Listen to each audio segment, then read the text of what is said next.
One of the former police officers convicted of brutalizing Abner Louima in 1997 has been denied his request for early prison release due to the risk of catching COVID. Justin Volpe is serving a 30-year prison sentence after his guilty plea in the attack on Louima in the bathroom of Brooklyn's 70th precinct. Federal judge wrote Volpe did not present any extraordinary or compelling reason for early release. Said the circumstances of his crime do not warrant a sentence reduction. Prosecutors strongly opposed any early release. Volpe is scheduled to be released in 2025.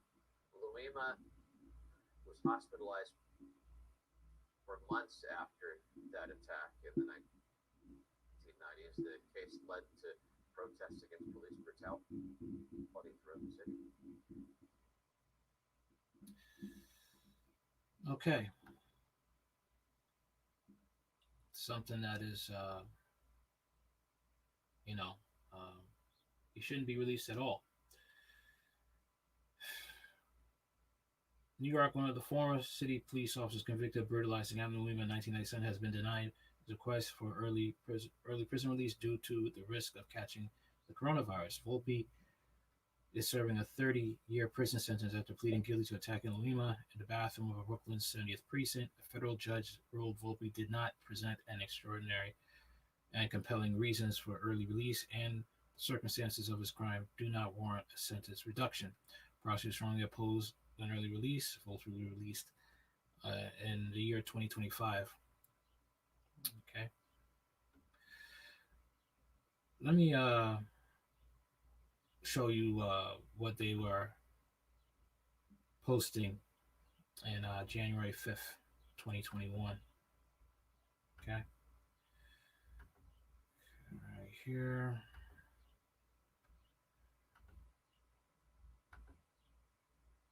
Okay.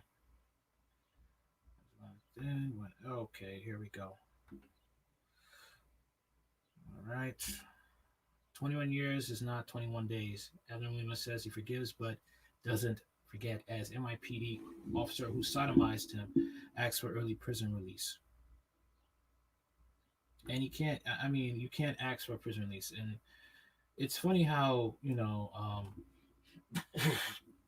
this wasn't really in the media like that. Wasn't headlines, nothing in the news sensational wise, last month. I don't know why, but I see a trend with that. The Chad Wheeler thing. You don't see that publicized. You know, you only saw it in the internet, but you didn't see that in mainstream media. How it blew up. It only blew up after it caught steam on the internet. Just realizing that you're gonna see why I'm saying that too, because I'm gonna go into the partner, who let this, Volpe's partner who let this go down. Keep reading. The cop who sodomized Abner Louima with a jagged wooden handle in 1997 was out of federal prison because of early COVID-19. He wanted to be out, released. Louima is understanding, even sympathetic. But in an exclusive interview with the Daily News, he stopped short of supporting ex-NYPD officer Justin Volpe's compassionate release request. It's up to the justice system. It's not up to me, Louima told the news on Monday. It's so many years after the crime. 21 years is not 21 days. I think at least he spent enough time thinking about his decisions. Volpe admitted his guilt again in his application for release, which he filed in late December, more than 2 decades after he pleaded guilty to the heinous crime. His prison release date is 2025. I did not seek to evade the just punishment for my crime. I have served the overwhelming majority of the sentence after 21 plus years in prison. It's my family who has been punished more, he wrote. In 1997, I committed a something serious and wrong. I take full responsibility and live with the pain it has caused the victim, his family, and others. For over 2 decades, I have tried to live in a way to make up for it. The crime is still remembered as one of the city's most harrowing instances of police brutality. On August 9th, 1997, Louima was arrested at E Flatbush, Brooklyn's popular club, Rendez Vos, after a fight broke out and Volpe mistakenly believed Louima has punched him.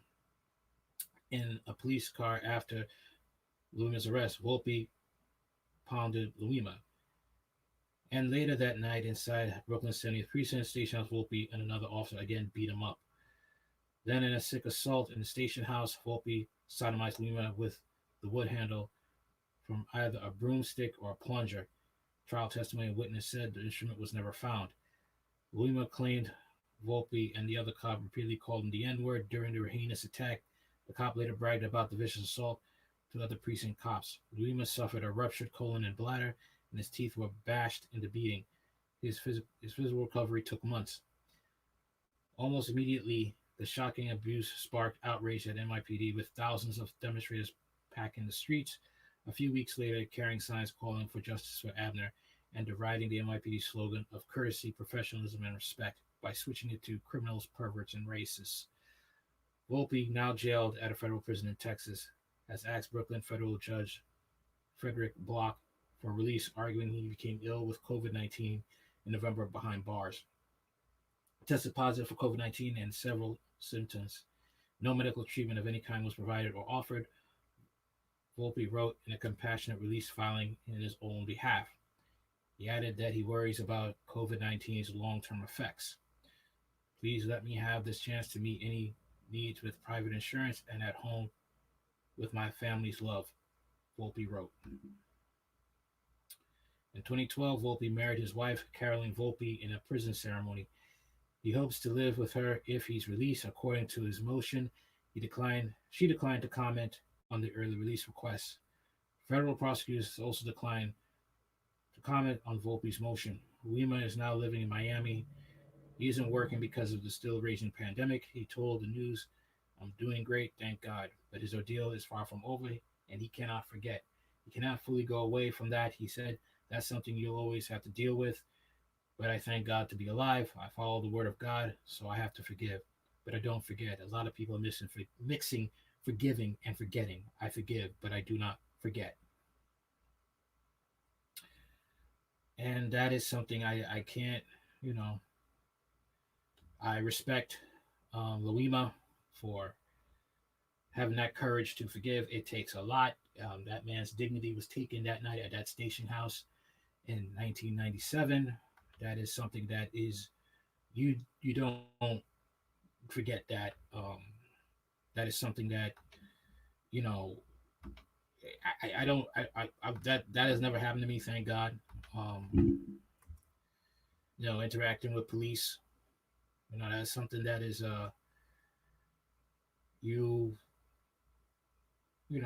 pray that never happens to you. I've heard a lot of horror stories when it came to these cops, what they have done to blacks.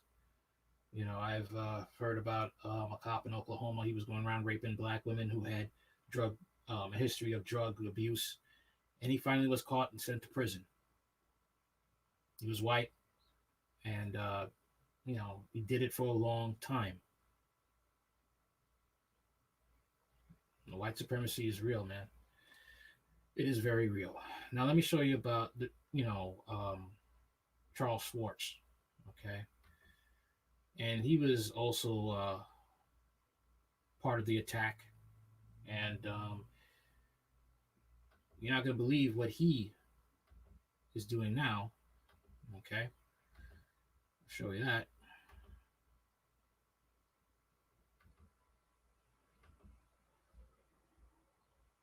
Okay.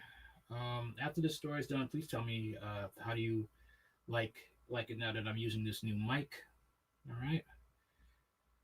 I want to know this is going well. If you are able to enjoy this listening experience, meet with me using this new mic. Charles Schwartz, cop in Abner Louima case, in police brutality case, lands cushy New York City housing job. A disgraced former NYPD cop who served in a connection with the infamous station house sex assault on Abner Louima is back on the city payroll with a sweetheart six-figure gig at the New York City housing carpenter, official says. Charles Schwartz, who did 5 years in federal prison for perjury stemming from the notorious 1997 police brutality case, now rakes in $356 per day in taxpayer money and was paid more than 114,000 in 2018, including overtime. Public data show Mr. Schultz fully disclosed his criminal history prior to being hired and has far been an employee in good standing throughout his tenure in New York City housing, said agency spokesman Barbara Bronsario. But that explanation was woefully insufficient for Reverend Al Sharpton, who in the late 1990s helped lead protests in the aftermath of the attack on Louima. It's outrageous that Schwartz has a position on the public payroll. You're talking about a guy who committed a crime as a city employee, said civil rights activist, who noted that he will consult with his National Action Network on a possible campaign to push Schwartz out of his job. I believe in redemption, but he shouldn't be a public employee. Schwartz, now 54, was brought up on charges along with four fellow cops on the sodomy of Lima with a broom handle in the Brooklyn 70th Precinct Station House. A jury initially convicted Schwartz of helping lead the Haitian immigrant who was being detained following the fracas on a nearby nightclub into the cop shop bathroom where Officer Justin Volpe carried out the sick assault. Volpe changed his plea to guilty mid-trial and was sentenced to 30 years in prison. Schwartz's initial conviction was overturned on appeal, and a retrial was found guilty of a single charge of perjury, for which he was sentenced to 5 years in prison. After his release, Schwartz briefly found work at Con Ed, only to be fired within 2 weeks, not because of his conviction, but to head off a potential public relations nightmare.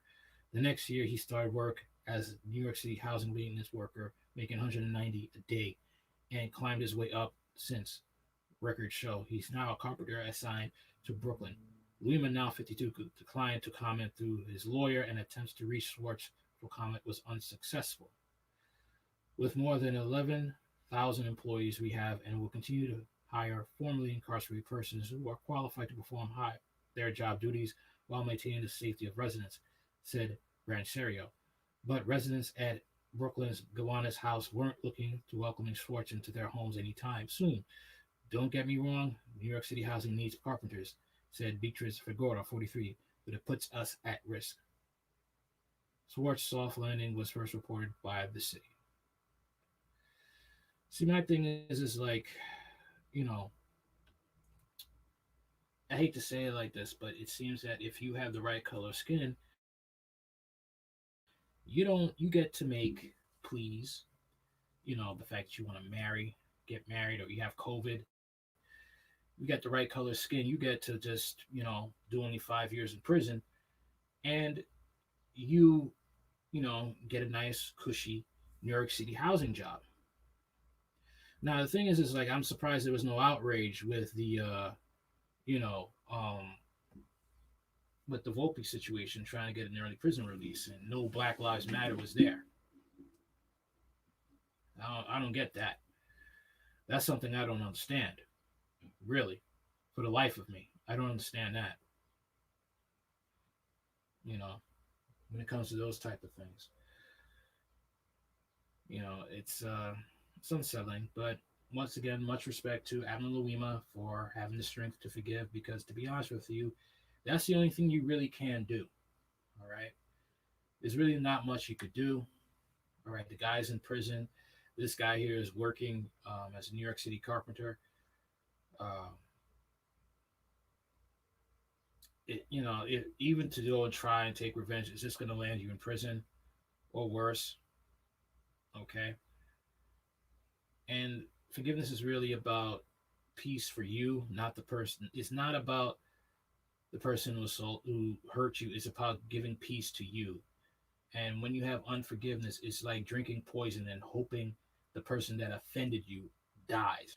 Let me say it again. Unforgiveness is like drinking poison and hoping the person that offended you dies. You're the one drinking the poison, and you want the person who offended you to die. Does that make sense?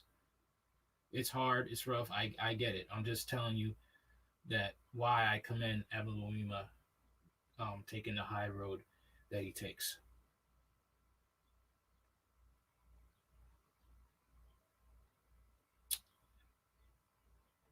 I also it's a very tough situation. That's all I can say. Tell me what you think in the comments. All right. What do you think about this story? What do you think about Justin Volpe being denied, uh, you know, early prison release, but he will be released in the next 4 years, 2025. He has 4 more years to go. Tell me what you think in the comments. If you like the content, like, share, comment, and subscribe. Okay, later. Also, tell me how do you think about what do you think about me using this new toner mic, this armrest mic. All right, that's it for now.